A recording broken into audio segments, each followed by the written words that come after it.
오늘 우리에게 주시는 하나님의 말씀은 창세기 1장 1절입니다. 구약성경 1페이지에 있습니다.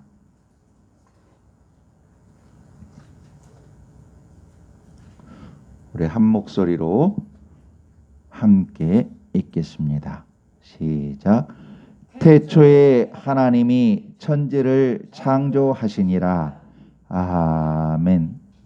다 자리에 앉으시겠습니다.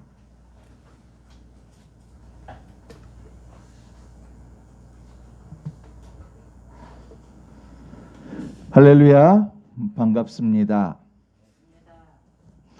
오늘 주일 예배를 함께 하시는 모든 분들께 하나님께서 크신 은혜로 넘치게 하시기를 예수님 이름으로 선포합니다.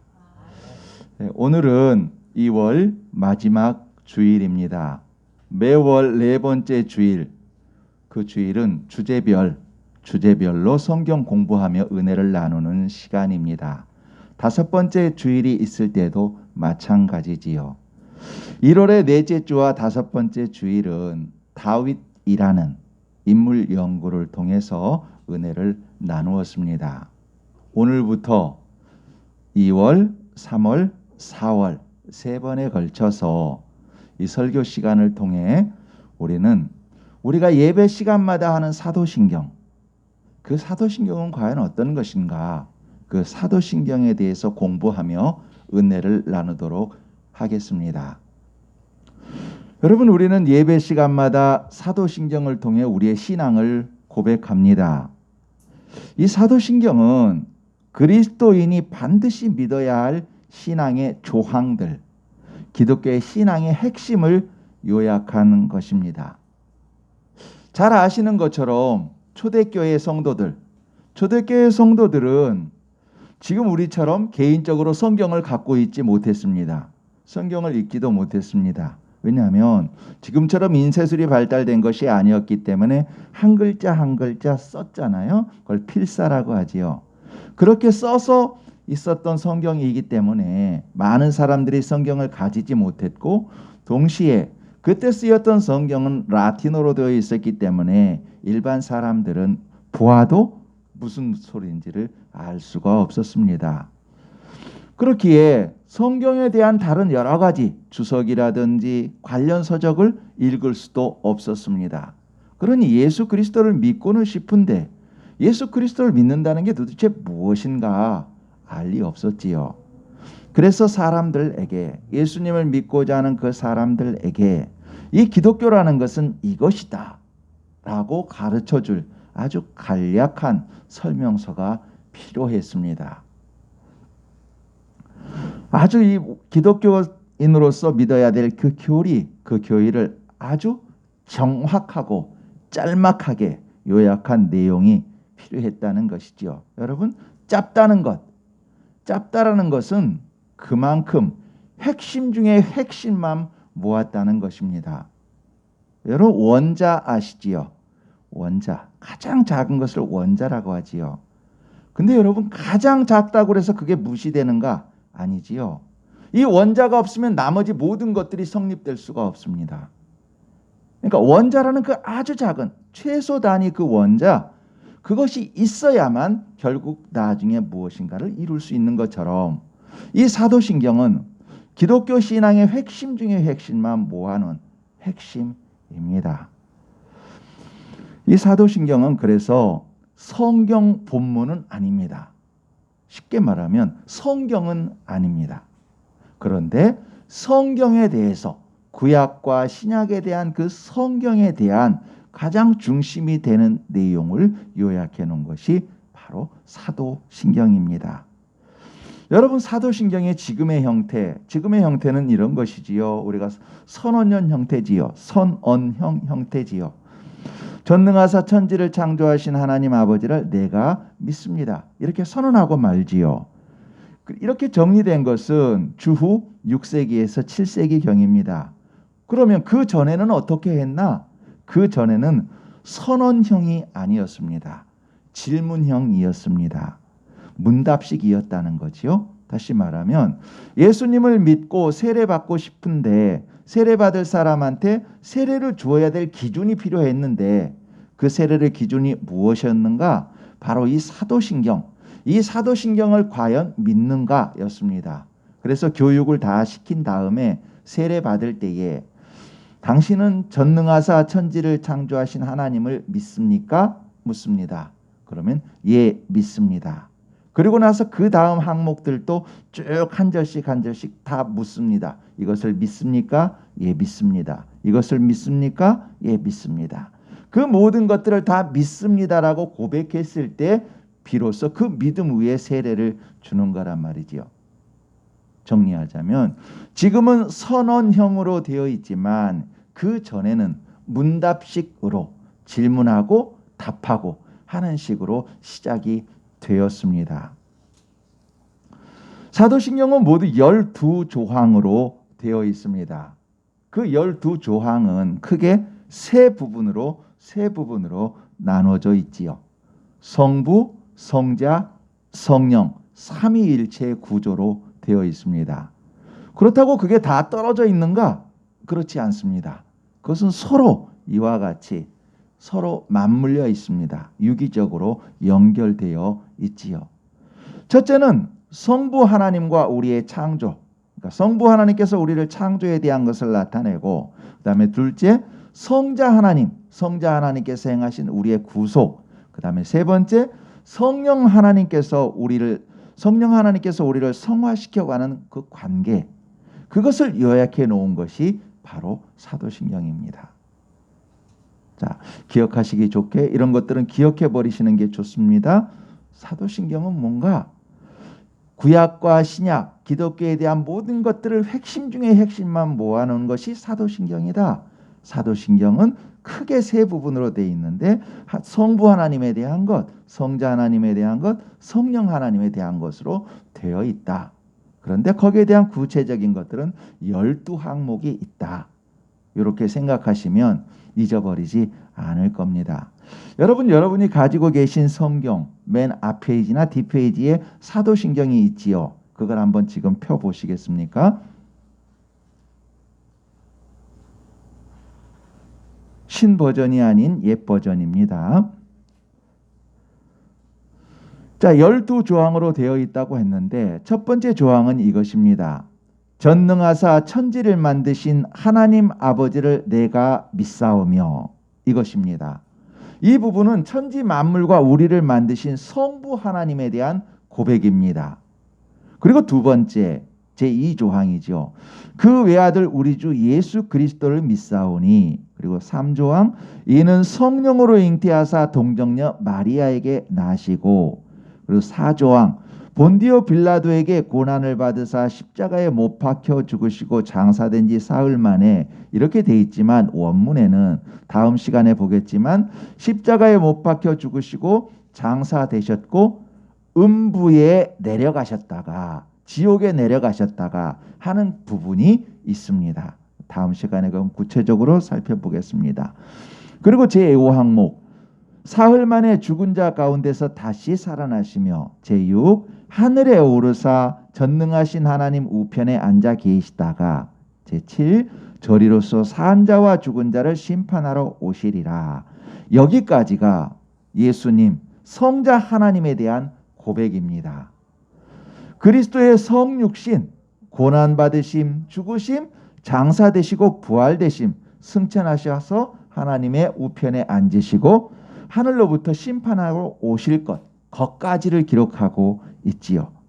이게 성자 하나님에 대한 것입니다. 그리고 세 번째, 성령을 믿사오며, 그 다음에 거룩한 공회와 성도가 서로 교통하는 것과, 그 다음 죄를 사하여 주시는 것과, 그 다음 몸이 다시 사는 것과, 그 다음 영원히 사는 것을 믿사옵나이다. 아멘.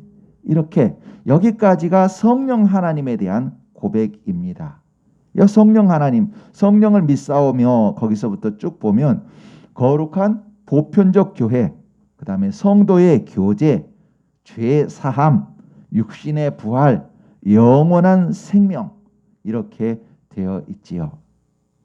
그러니까 크게는 3개지만 지역적인 모든 항목들을 보면 12개가 되어 있고, 초대교회 때 사람들이 예수 그리스도를 믿을 때는 이 12항목을 하나씩 하나씩 묻고 이것을 믿습니까? 라고 물었을 때 예, 믿습니다 라고 고백했을 때 세례를 주었다는 것이지요.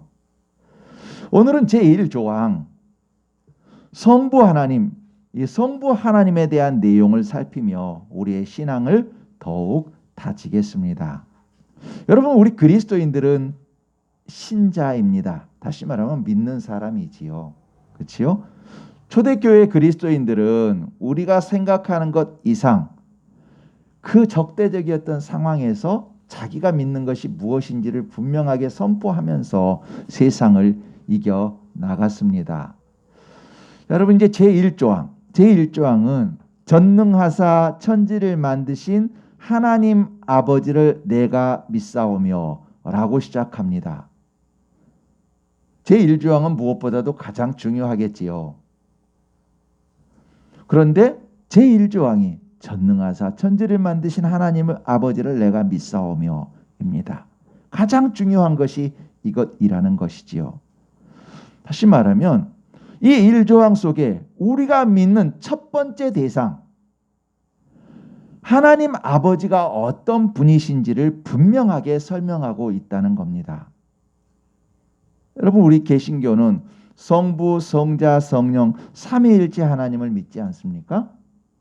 그 중에 첫 번째 성부 하나님에 대한 설명인데, 성부 하나님은 전능하시다, 천지를 창조하신 분이다, 내 아버지다, 이렇게 말하고 있는 것이지요. 여러분, 하나님은 전능하신 분입니다. 전능하시다는 것은 문자 그대로 모든 것을 다 할 수 있다, 모든 것을 다 하실 수 있는 분이다 라는 말이지요. 오늘 본문 창세기 1장 1절이 바로 그것을 증언합니다. 태초에 하나님이 천지를 창조하시니라. 하나님은 천지를 창조하신 분입니다. 여러분, 여기서 천지를 창조하셨다 그러면 그냥 하늘과 땅 이런 의미가 아닙니다. 여기서 천지를 창조했다는 것은 제유법입니다. 제유법은 무엇인가 작은 것 하나를 표현함으로써 전체를 다 표현하는 것이지요. 일례로 이렇습니다. 사람은 빵만으로 사는 것이 아니야. 그렇게 말했을 때 빵이라고 말할 때 빵 하나만 말하는 것이 아니라 모든 식량을 다 표현하는 것이지요. 그것처럼 지금 태초에 하나님이 천지를 창조하시니라, 천지 이것은 하늘과 땅이라는 그 하나만 말하는 것이 아니라 그 안에 포함된 모든 것들을 말하고 있는 겁니다. 그래서 3절부터 보면 3절부터 구체적으로 어떤 것들을 창조하셨는지 구체적으로 나오지요. 그러니까 1절에서 모든 것들을 창조하셨다 선포해 놓고 3절부터 구체적으로 이런 것들을 창조하셨다 구체적으로 나오고 있지요. 여러분, 창조란 아무것도 없는 것에서 새로운 것을 만드는 것을 말합니다.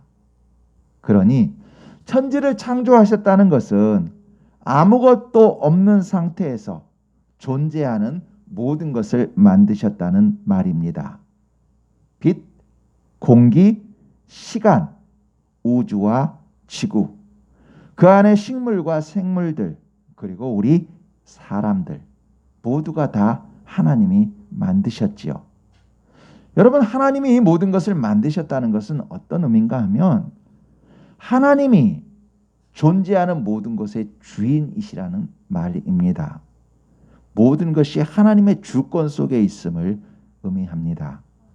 여러분, 이처럼 우리가 믿는 하나님은 모든 것을 다 하실 수 있는 전능하신 분입니다. 모든 것을 무에서 유로 창조하시고 주인 되시고 다스리시는 전능하신 하나님, 그 하나님이 우리의 하나님이시요 우리의 아버지이십니다.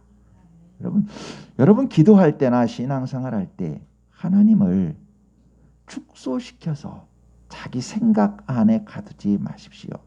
여러분, 우주를 상상하실 수 있나요? 우주가 아닌 태양, 은하계 안에서도 태양계 안에서 지구와 달까지의 거리만이라도 여러분이 감히 추측할 수 있으신가요? 우리는 없거든요. 근데 그 모든 것을 만드신 분이 하나님이십니다. 우리의 생각과 차원이 다르시지요. 그러니 여러분, 전능하신 하나님을 우리의 생각 속에 가두지 마십시오. 존재하는 모든 것의 주권자이신 우리 하나님께서는 우리가 생명 유지를 하도록 자신이 만든 모든 피조물들을 활용하는 것을 우리에게 허락하셨습니다. 그리고 또 그것을 통해 우리에게 생명을 공급해 주시고 일용할 양식을 공급해 주십니다. 가장 쉬운 예, 우리가 늘 경험할 수 있는 예를 보자면 오늘 아침 식사들 하고 오셨지요. 식사하셨을 때 한 공기의 밥, 그리고 거기에 반찬, 그리고 거기 생선 한 토막이 있다고 생각해 볼 때 여러분 그 모든 것 여러분 스스로가 만드셨나요? 쌀, 늘 먹는 쌀인데 여러분이 스스로 만드셨나요? 아니거든요. 농부가 고생해서 만들었지요. 그리고 운송업자가 그것을 가져왔지요. 그래서 우리가 먹는 것이지요. 반찬도 마찬가지지요. 생선 한 토막도 마찬가지지요. 누군가 다른 사람의 수고가 있었기 때문에 우리 밥상에 올라왔고 우리는 그것을 가지고 생명 유지를 하지요. 그러면 그 농부들과 그 운송업자들 그들의 수고만으로 그것이 또 가능한가? 그렇지도 않습니다. 하나님께서 주시는 햇빛과 공기와 물이 없었다면, 토양이 없었다면 절대로 그것들은 아무리 노력해도 이루어질 수 없는 일입니다. 결국은 하나님께서 그 모든 것들을 운행하셔서 우리가 오늘 하루 한 끼의 식사도 먹을 수 있다는 겁니다. 여러분, 이와 같이 우리가 일용할 양식 먹는 그 모든 것 하나님께서 전능하신 하나님께서 주시는 것처럼 여러분 우리의 모든 삶 또한 하나님께서 그렇게 주장하십니다.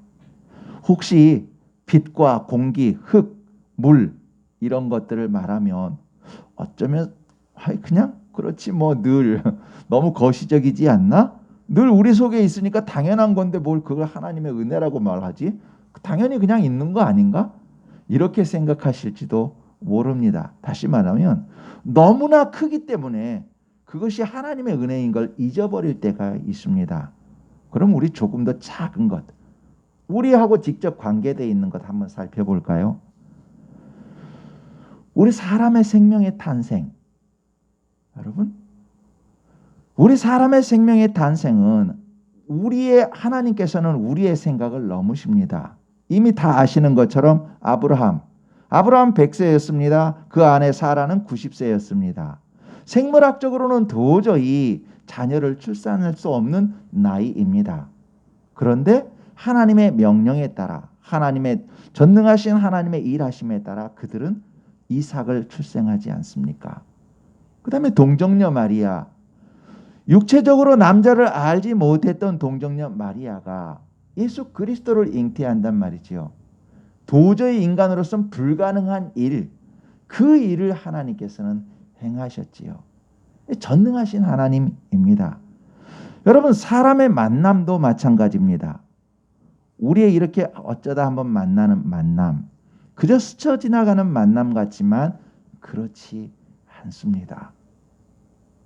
여러분, 스쳐 지나가는 그 만남 속에서 하나님의 섭리를 생각해 보면요, 얼마나 놀라운지 모릅니다. 무엇인가 오늘 만나는 어떤 사람, 물론 그냥 길거리에 스쳐가는 그런 사람을 만나는 것이 아니고 어떤 관계가 지닌 그 만남을 말합니다. 그 사람이 분명히 내게 무엇인가 필요하기에 하나님께서는 그를 보내셨고 그 관계성 속에서 무엇인가 하나님의 일을 이루시고자 하나님께서 만나게 하신 겁니다. 감옥에 갇혀 있었던 요셉, 그 요셉이 술 맡은 관원장과 떡 굽는 관원장을 만나지 않았다면 애굽의 총리가 될 수 없었겠지요. 그 모든 만남, 사소한 것 같은데, 무시될 것 같은데 그 모든 것들이 다 하나님의 섭리 속에서, 전능하신 하나님의 예비하심 속에서 이루어졌다는 것이지요. 역사의 주관도 마찬가지입니다. 이스라엘이 애굽의 노예 생활에서 해방되는 것, 자신들의 힘으로 된 것 아니었습니다. 자신의 군사력을 키워서, 경제력을 키워서 해방된 것이 아니었지요. 하나님께서 모세를 보내서 하나님께서 행하시는 놀라운 이적과 기사를 통해서 출애굽하게 되었지요. 이처럼 햇빛, 공기, 흙, 물, 그리고 사람의 탄생, 사람의 만남, 역사의 주관, 이 모든 것들, 이런 것들은 하나님의 주권 속에 있습니다. 그러면 그것뿐일까요? 그렇지도 않죠. 악한 영도 역시 마찬가지로 하나님의 주권 속에 있습니다. 욥을 까닭없이 시험하고 고난에 떨어뜨린 사탄, 그도 하나님께서 허락하시는 영역만큼만 욥을 괴롭힐 수 있었지요. 처음엔 욥의 재산, 그 이후에 욥의 건강. 그러나 생명까지는 하나님이 허락하지 않으셨기에 사탄은 욥을 건드릴 수 없었습니다. 이처럼 우리의 의식주와 육체의 건강, 만남, 역사, 악한 영의 활동, 우리가 생각하는 모든 영역과 그 외의 영역까지 천지를 창조하신 전능하신 하나님의 주권 속에 있습니다. 여러분, 이 전능하신 하나님이 우리 하늘 아버지이십니다. 여러분, 우리 하늘 아버지는 지금도 하나님의 말씀을 통해 창조의 사역을 계속하고 계시지요. 그리스도인을 박해하려고 다메섹으로 가던 사울, 잘 아시지요? 사도행전에 나오는 이야기입니다. 그리스도인이라면 남녀를 막론하고 잡아오려고 다메섹까지 갔다가 한낮 정오에 태양보다 더 빛나는 빛으로 인해서 그는 눈을 멀게 되고 사흘 동안 다메섹에 들어가서 있게 됐고, 하나님께서 보내시는 아나니아를 통해서 그 눈을 뜨게 되지요. 그리하여 그의 삶은 완전히 180도로 바뀌지요. 예수 그리스도를 믿는 사람을 박해하던 그 사람에서 이제는 예수 그리스도를 전하는 사람으로, 그리고 신약 성경 27권 중에 그 절반에 해당하는 13권을 쓰게 되지요. 전혀 반대의 사람으로 바뀌게 되지요. 그리고 또 한 사람이 더 있습니다. 성자 어거스틴이라고 여러분 들어보셨을 겁니다. 원래는 그 이름이 아우구스티누스지요. 근데 어거스틴으로 많이 알려졌기 때문에 그냥 그 이름을 그대로 많이 씁니다. 아우구스티누스는 마니교에 빠져서 불과 17살에 한 젊은 여성과 동거하는 방탕하고 혼란스러운 삶을 살았습니다. 그러나 하나님의 주권 속에서 그는 밀라노의 한 정원에 앉았다가 이상한 소리를 듣습니다. 톨레레게 이런 소리를 듣습니다. 이 얘기는 집어들고 읽어라 하는 노랫소리입니다. 애들이 그런 노래를 부르고 있었다는 거죠. 근데 그런 노래는 그 당시 없었는데 이 어거스틴은 그 노래를 듣게 된 겁니다. 그래서 성경을 잡아서 들고 읽었습니다. 그 내용이 어디냐면 곧 로마서 13장 13절과 14절입니다. 여러분 한번 찾아보실까요? 신약성경 257페이지입니다. 신약성경 257페이지 로마서 13장 13절과 14절입니다. 신약성경 257페이지. 예, 로마서 13장 13절에서 14절입니다. 우리 함께 읽을까요? 낮에와 같이 단정히 행하고 방탕하거나 술 취하지 말며 음란하거나 호색하지 말며 다투거나 시기하지 말고 오직 주 예수 그리스도로 옷 입고 정욕을 위하여 육신의 일을 도모하지 말라. 아멘. 어거스틴은 이 말씀을 읽으며 회개했고 그리스도인이 되었습니다. 그 후 그의 신학은 모든 기독교 신학자들에게 최고의 권위로 인정되고 있습니다. 이처럼 전능하신 하나님은 바울과 같은 어거스틴과 같은 그 사람들에게도 말씀으로 임하시고 하나님의 특별한 방법으로 임하셔서 그들을 변화시켜 가십니다. 전능하신 하나님은 어제나 오늘이나 내일 앞으로도 영원히 말씀을 통해 하나님이 하시는 놀라운 방법으로 새 역사를 창조하실 겁니다. 그 창조하는 그 밑바탕은 우리를 사랑하시는 사랑이지요. 여러분, 다시 한번 말씀드립니다. 우리가 믿는 하나님은 전능하신 하나님, 창조주 하나님이십니다. 그 하나님이 우리의 아버지이십니다. 그런데 이처럼 전능하시고 우리를 사랑하시는 하나님이지만 때로는 우리에게 시련을 주십니다. 그 시련은 우리를 단련하여 더 높은 수준에 이르게 하려는 이유가 있을 때가 있고, 또 하나는 우리가 잘못 행한 것을 돌이키기 위하여 바르게 가게 하기 위하여 주시는 시련일 경우가 있습니다. 여러분, 한 단계 더 높이 오르기 위해서는 계단을 오를 때 한 계단 더 오르기 위해서는 그 계단을 올라가야 되는 다리에 힘이 있어야 합니다. 중력을 이겨야 하는 힘이 있어야 하고 그것을 길러야 합니다. 자동차를 운전하기 위해서는 운전을 배워야 하고 비행기를 조종하기 위해서는 그 비행기 조종수를 또한 배워야 합니다. 마찬가지로 우리가 하나님의 큰 일을 행하고 큰 일을 감당하기 위해서는 우리가 훈련받아야 됩니다. 그런데 훈련은 내가 원한 것이 아니기에 어렵고 힘듭니다. 내가 즐기는 것이 아니기 때문입니다. 그래서 시련이 옵니다. 근데 그 시련은 행복한 시련입니다. 또 다른 시련은 우리가 잘못 행한 것을 회개하여 건강하도록 시련을 주십니다. 그러나 역시 이 시련도 하나님의 사랑 속에 있지요. 사랑이 없다면 방관하지 절대로 시련을 주시지 않기 때문입니다. 여러분, 그런 시련이 왔을 때는 하나님께 바로 순종해야 합니다. 그것이 정답입니다. 요즘에 어머님 병원에 모시고 가서 좀 있었는데요. 그때 같이 지금과 같은 내용으로 느꼈던 은혜가 있습니다. 여러분, 몸의 건강을 위하여 링겔 주사를 맞는데 이 환자들 자꾸 이 귀찮은 이 바늘을 뽑으려고 합니다. 그렇지요? 뽑으려고 하니 의사 선생님과 간호사들은 이것을 손을 침대에 묶을 수밖에 없습니다. 자꾸 뽑으니까요. 근데 여러분, 이것이 과연 억압일까요? 아니지요. 오히려 그 환자를 살리기 위한 보호지요. 이것처럼 그 환자는 의사의 손에 자신을 완전히 맡길 때 오히려 치료도 쉽고 안전하고 빠르게 치료됩니다.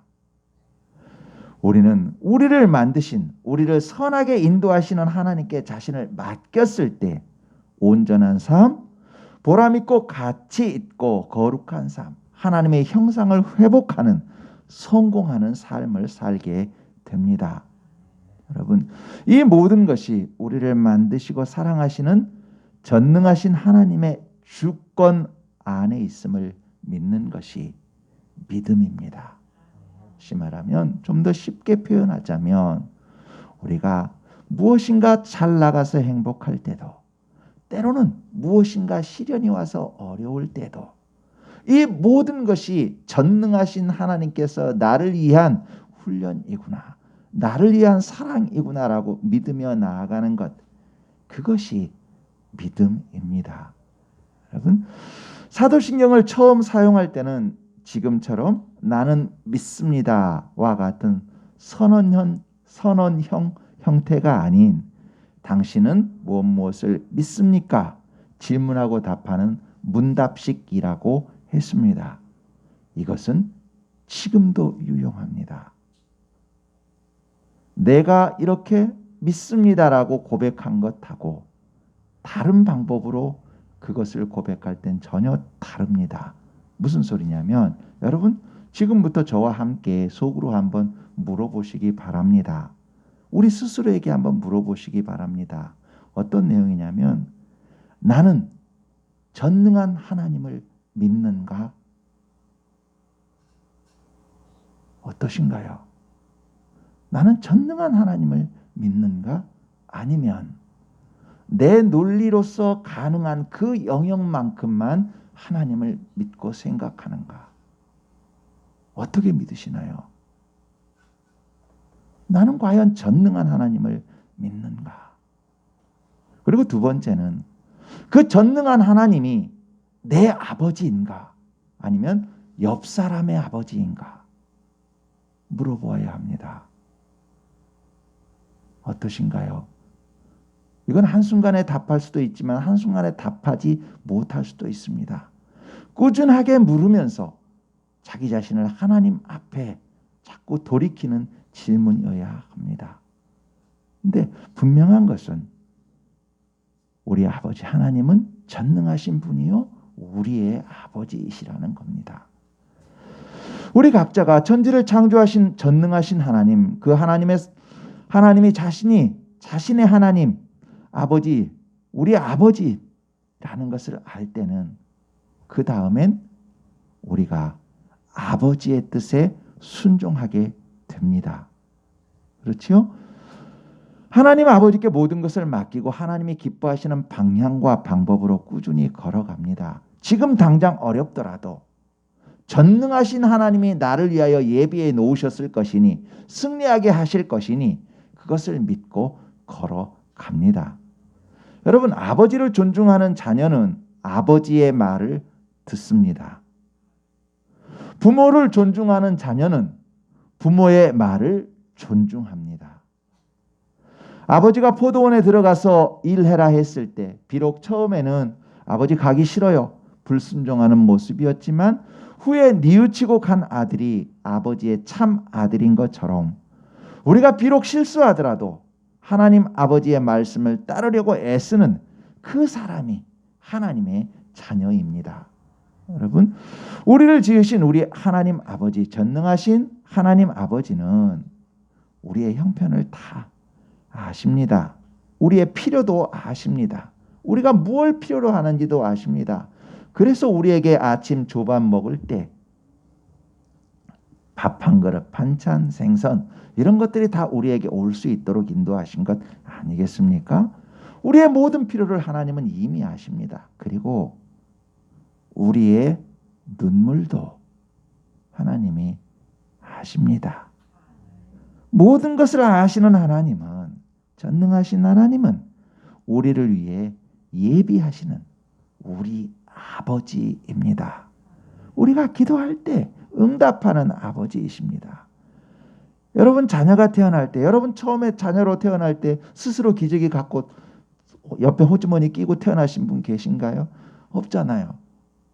분명히 없을 거예요.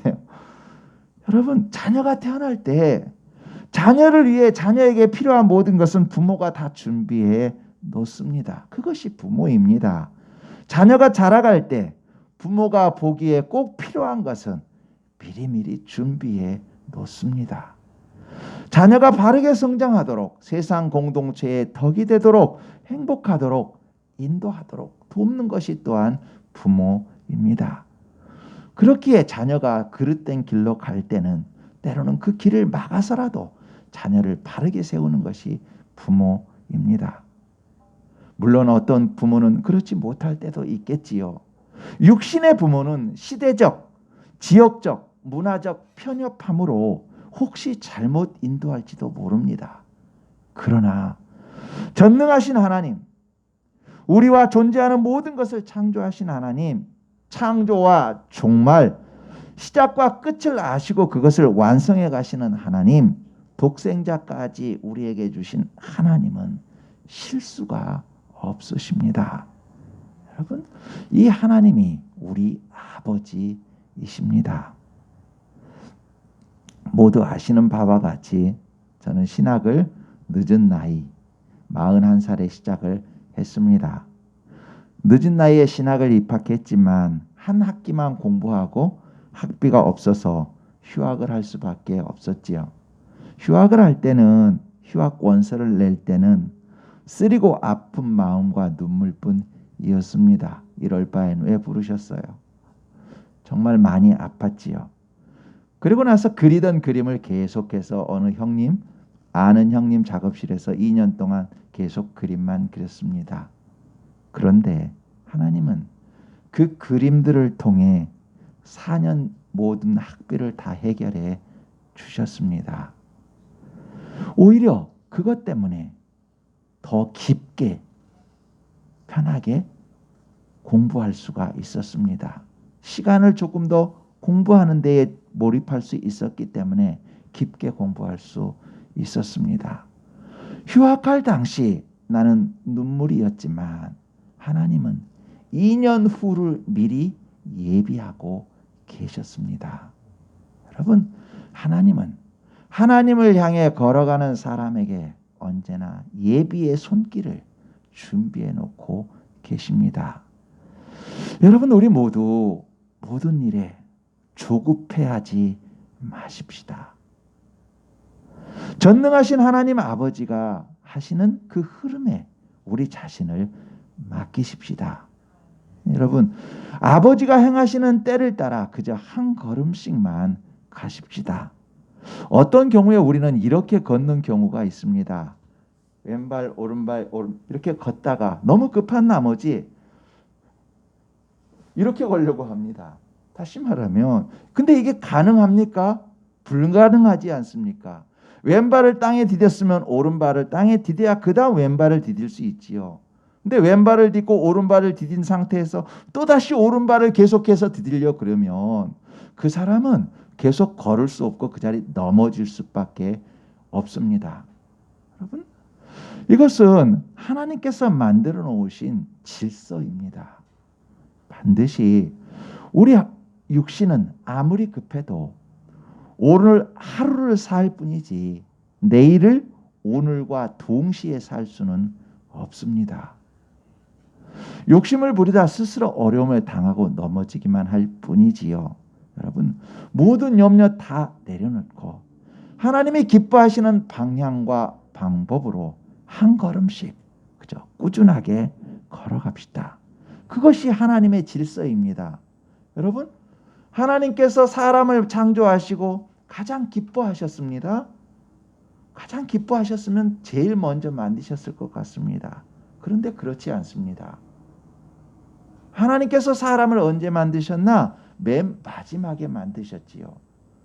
사람이 살 수 있는 모든 환경을 조성한 연후에 그 이후에 마지막으로 사람을 만드셨다는 거지요. 이 얘기는 아무리 사랑스럽고 해야 될 일이 있지만 과정이 있다는 겁니다. 그것을 이루어야 될 때가 있다는 것입니다. 그 때를 우리가 조급하게 앞당기려 할 때 그때 사고가 납니다. 하나님의 순리, 하나님의 과정, 그것에 맡기고 하나님의 때를 기다리며 오늘 하루를 꾸준하게 한 걸음씩 한 걸음씩 걷는 것, 그것이 하나님의 질서입니다.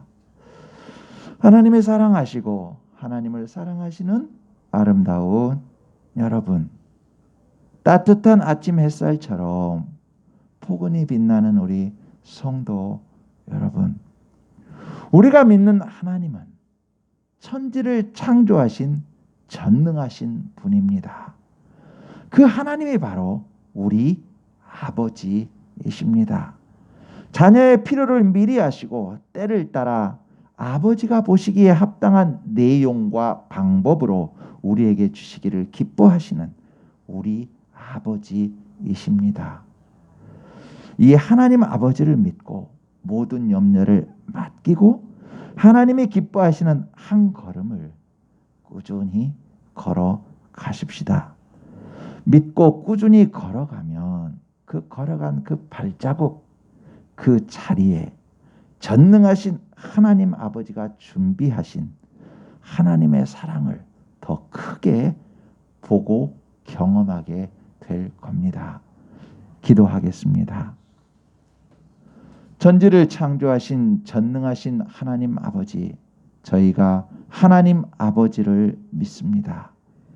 저희는 피조물이요 저희 생명과 삶의 주권이 하나님께 있사오니 하나님의 선하신 뜻들이 저희를 통해 이루어지게 하옵소서. 하나님께서 도우시고 이루시니 고맙습니다. 예수 그리스도의 이름으로 기도합니다. 아멘.